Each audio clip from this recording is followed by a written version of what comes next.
والا پاکستان کا پہلا ایوان بن گیا۔ اسپیکر کی کرسی کے پیچھے نبی کریم صلی اللہ علیہ وآلہ وسلم کی ختم نبوت کے حوالے سے حدیث لکھی گئی۔ ایوان میں واضح طور پر لکھا گیا، انا خاتم النبیین لا نبی آبادی۔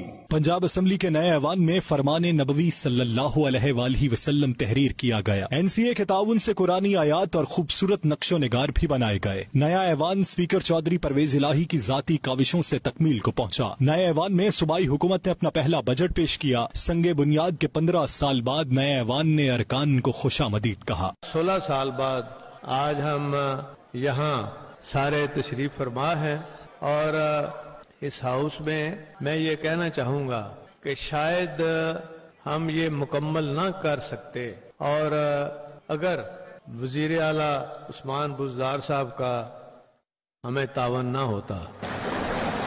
ارکان اسمبلی نے نئے ایوان کا کریڈٹ اسپیکر چودھری پرویز الہی کو دیا۔ نئی پنجاب اسمبلی کی انوگریشن ہوئی ہے تو ہم اس کو ویلکم کرتے ہیں۔ بہت دیر سے مکمل ہوئی لیکن ایک بہت اچھا خواب تھا جو پورا ہوا۔ یہ بہت بڑی کامیابی ہے پرویز الہی صاحب کی بھی اور ہماری گورنمنٹ کی بھی۔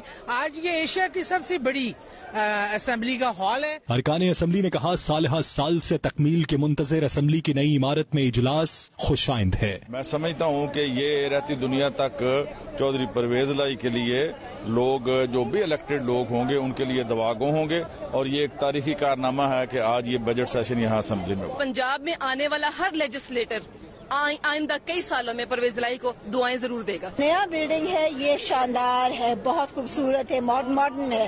اس میں وہی ایلیمنٹس ہیں جو ہمارے ثقافت کے بھی ہیں، تو وہ مجھے بہت اچھا لگا۔ بجٹ اجلاس کے لیے ارکان کے بیٹھنے کے لیے 422 کرسیاں بھی سلیقے سے رکھی گئیں۔ نئی عمارت میں معزز ارکان کے لیے 4 برقی زینے لگائے گئے ہیں۔ رائٹ اور لیفٹ 2 ہال، وزراء کے لیے 38 دفاتر بنائے گئے ہیں۔ Press conference hall, dispensary, library اور وسیع و عریض کیفیٹیریا بھی بنایا گیا۔ Security monitoring room, IT data centre اور 400 سے زائد گاڑیوں کی پارکنگ بھی رکھی گئی۔ کیمرامین زرق شہباز کے ساتھ فہیم امین، 92 نیوز، لاہور۔